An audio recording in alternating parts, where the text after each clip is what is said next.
मधुर नाम में एक बार फिर से आप सबका स्वागत है।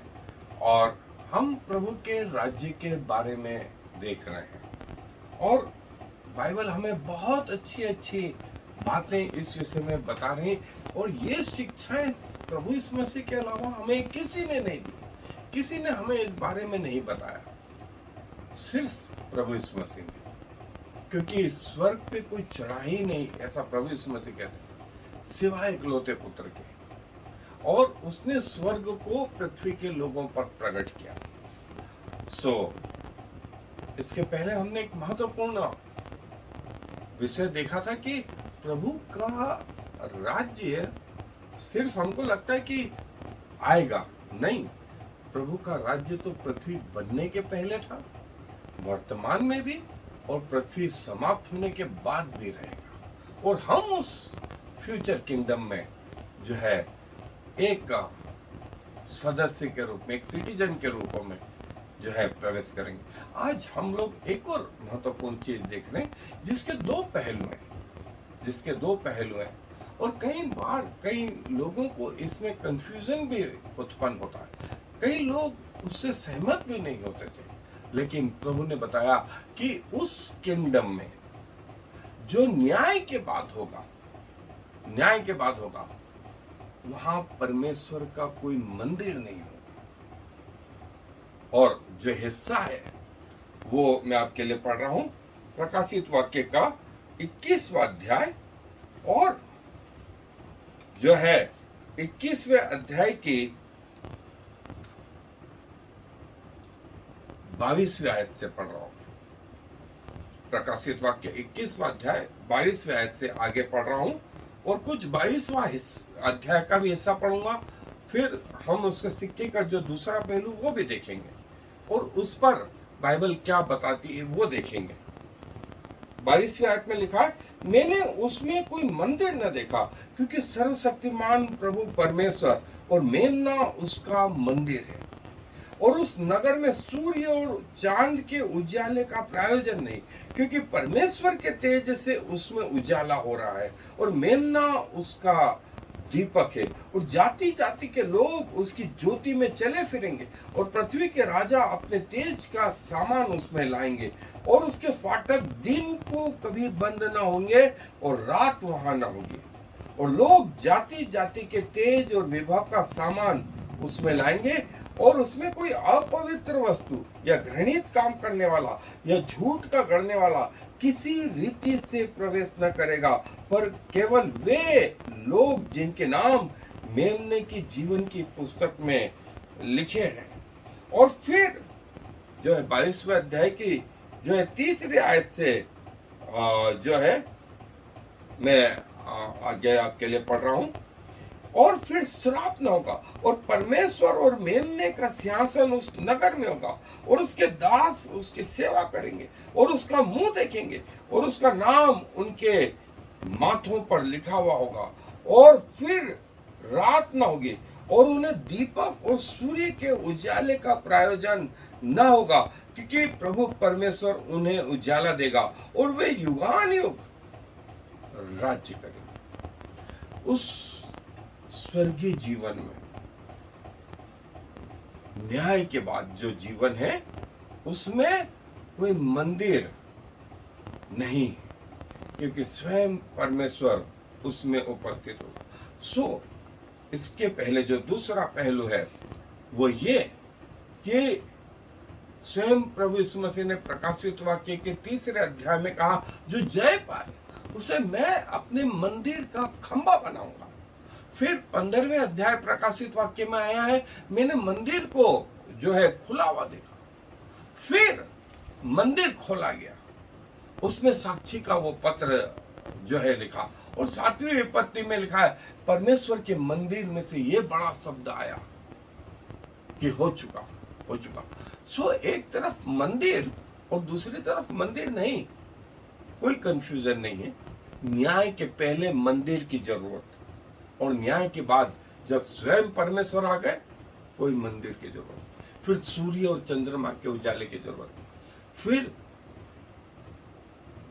दिन ही दिन रात नहीं, और वैसे ही जैसे परमेश्वर है उसके लोग होंगे, और प्रभु यीशु मसीह हमें ऐसे संसार में लेकर के जाने वाले। बाइबल इस विषय में क्या कहती है, आइए मेरे साथ अध्ययन करें। सो जैसा मैंने कहा कि न्याय जो है, अंतिम न्याय 20वें अध्याय में प्रकाशित वाक्य क्या आया है, और फिर अंतिम न्याय के बाद में अनंत नरक और अनंत स्वर्ग, और उस अनंत स्वर्ग में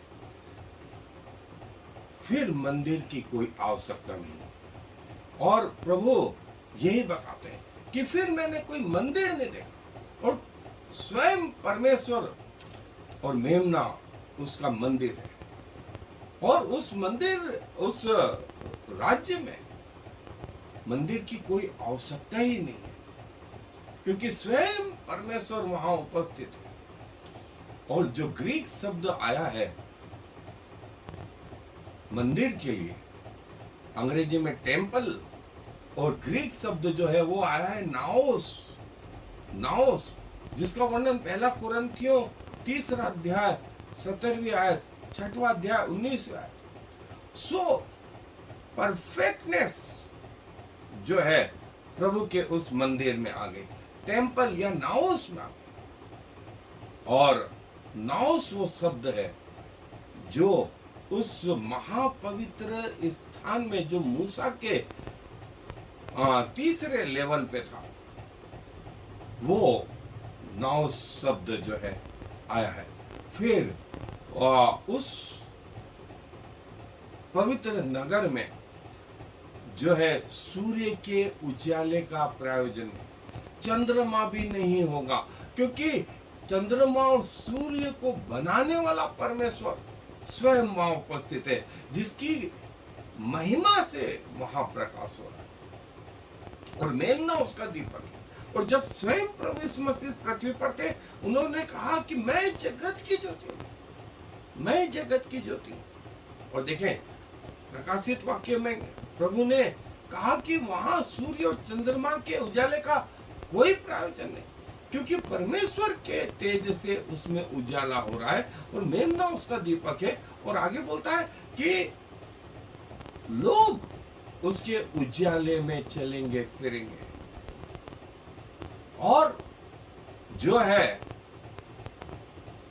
फिर वहां रात न होगी, ना ऊँघने वाला परमेश्वर, ना सोने वाला परमेश्वर, 24 घंटे और वर्षों, वरन लाखों करोड़ों, वरन अनंत वर्ष तक लोग और परमेश्वर, उसके दूत इस जगह में होंगे, इस जगह में होंगे। और जैसा 20वें अध्याय के पहले जब तक न्याय नहीं हुआ, मंदिर की आवश्यकता रही, नए यरूशलेम, नई पृथ्वी पर जो राज्य आया, उसके लिए मंदिर की आवश्यकता हुई। और प्रभु यीशु मसीह जो है स्वयं कहते हैं, मैं अपने मंदिर का खंबा बनाऊंगा। प्रकाशित वाक्य के 15वें अध्याय में हम देखते हैं कि मंदिर खोला गया, उसमें परमेश्वर के उस वाचा के संदूक को देखा गया, मंदिर खोला गया, और उसमें से यह आवाज आई, बड़ा शब्द आया, पूरा हुआ, पूरा हुआ। मंदिर का प्रयोजन न्याय के पहले पहले, और न्याय के बाद में जब वो अनंत काल का राज्य स्थापित हुआ, तब मंदिर की कोई आवश्यकता नहीं। सो मुझे लगता है कि अब हमको यह समझ में आ गया, मंदिर कब और मंदिर कब नहीं है, और वहां कोई रात होगी नहीं, वहां कोई रात होगी नहीं। और सिर्फ वे लोग जिनके नाम जीवन की पुस्तक में लिखे हैं, वे उसमें प्रवेश करेंगे। और ये जो समय होगा, ये वो समय होगा, क्योंकि शैतान नाम की कोई चीज होगी ही नहीं, रात नाम की कोई चीज होगी ही नहीं। फिर झूठ का गढ़ने वाला, रास्तों को भरमाने वाला, जो है होगा ही नहीं, होगा ही नहीं। और जो है लिखा है कि बेईमान लोग, और 3 शब्द वहां आए हैं इस 21वें अध्याय की 27वें आयत में। उसमें कोई अपवित्र वस्तु नंबर 1, नंबर 2 घृणित काम करने वाला, और नंबर 3 झूठ का गढ़ने वाला। घृणित काम करने वाला, झूठ का गढ़ने वाला और कोई अपवित्र वस्तु इस जगह में प्रवेश नहीं करेगी, नहीं करेगी। ये हमेशा हमेशा के लिए बाहर होंगे। और परमेश्वर के वे लोग जिनके नाम जीवन की पुस्तक में लिखे हैं, वे जो है। और फिर हम देखते हैं 11वें अध्याय की पहली आयत में कि वहां मंदिर, यहेजकेल के 40वें अध्याय 3री आयत में, जकरिया नबी के 2रे अध्याय के पहले 2री आयत में, कि मंदिर नापने के लिए उन्हें एक लग्गी का सा डंडा दिया गया। और जैसा मैंने कहा, मंदिर का प्रायोजन न्याय के पहले पहले, न्याय के पहले पहले, 20वें अध्याय के पहले पहले, और उसके बाद में अनंत जीवन में मंदिर का कोई प्रायोजन नहीं। स्वयं प्रभु यीशु मसीह ने कहा कि मैं उन्हें मंदिर का खंभा बनाऊंगा। और हमने जो है 15वें अध्याय में, 16वें अध्याय में, 17वें अध्याय में ये देखा कि मंदिर है, लेकिन न्याय के पहले पहले।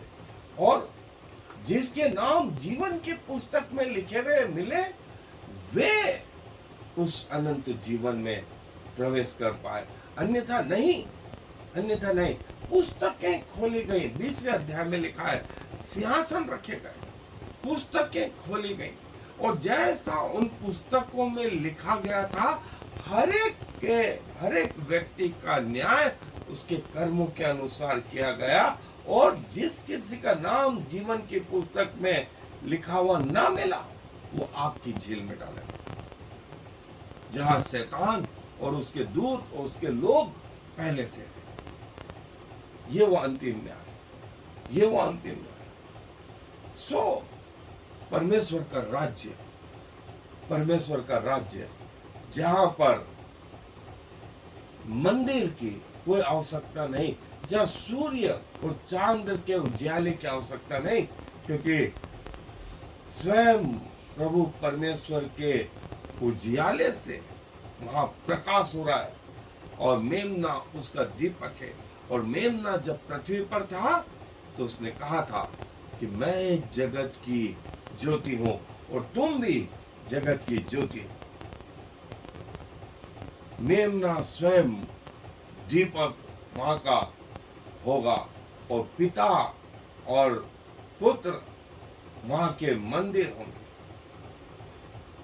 और ये वो परमेश्वर का वचन जो 21वें और 22वें अध्याय में, 21वें और 22वें अध्याय में, और अंतिम न्याय जो है वो 20वें अध्याय में, अंतिम न्याय जो है वो 20वें अध्याय प्रकाशित वाक्य में, और मंदिर का प्रायोजन 20वें अध्याय के पहले पहले।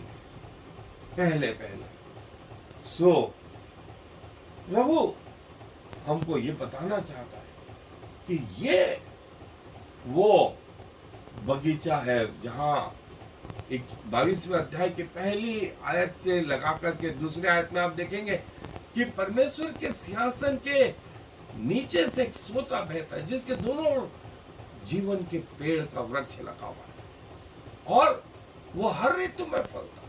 उसमें 12 प्रकार के फल लगते हैं। उसके पत्तों से लोग चंगे होते हैं। फिर श्राप ना होगा, फिर मृत्यु ना होगी, और वे परमेश्वर के मुख को देखेंगे, और ये समय युग युगान से युग युगान तक रहे। देखिए, एक आदम का बगीचा था उत्पत्ति के पुस्तक में, और एक बगीचा है जो है वो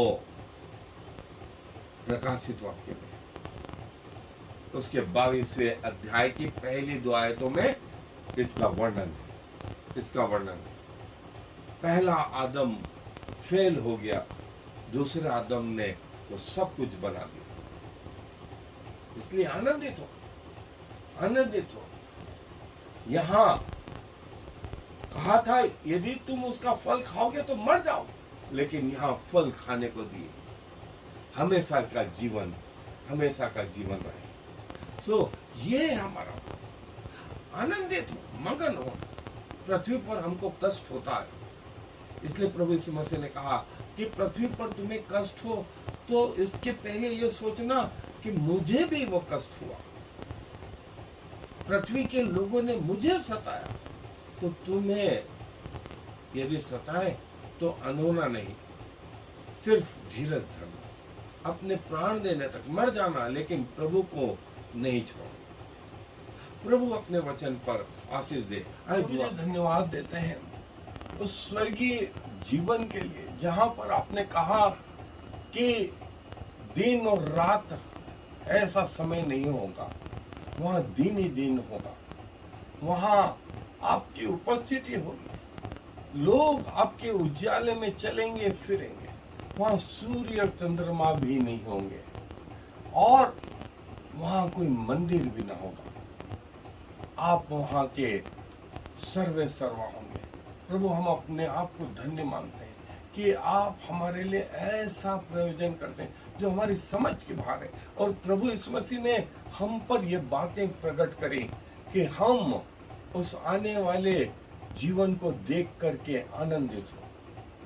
प्रभु क्या कहें, आप जैसे परमेश्वर की आराधना लाखों धन्यवाद के बाद भी कम है। और फिर से प्रभु ये सौभाग्य चाहते हैं अपने मृत्यु तक आपके प्रति वफादार रहे, और प्रभु एक एक श्वास, एक एक हृदय की धड़कन हम आपको समर्पित करते हैं, एक एक कोशिका, एक एक सेल, उसका एक एक नाभिक, उसका साइटोप्लाज्म, उसके ऑर्गन्स भी हम आपको समर्पित करते हैं, एक एक एटम प्रभु जो है आपको समर्पित करते हैं। हमारी इच्छाएं, हमारी चाहत आपके चरणों में ला करके रखते हैं। हर एक वो बात जो आपकी पहचान के विरुद्ध में उठती है, उन सब को दबाते हैं, और प्रभु हमारे जीवन के द्वारा आपके नाम की महिमा प्रकट होने पाए, क्योंकि सारा आदर आपको देते हुए इस विनती को प्रभु यीशु मसीह के नाम से मांग लेते हैं। आमीन। और फिर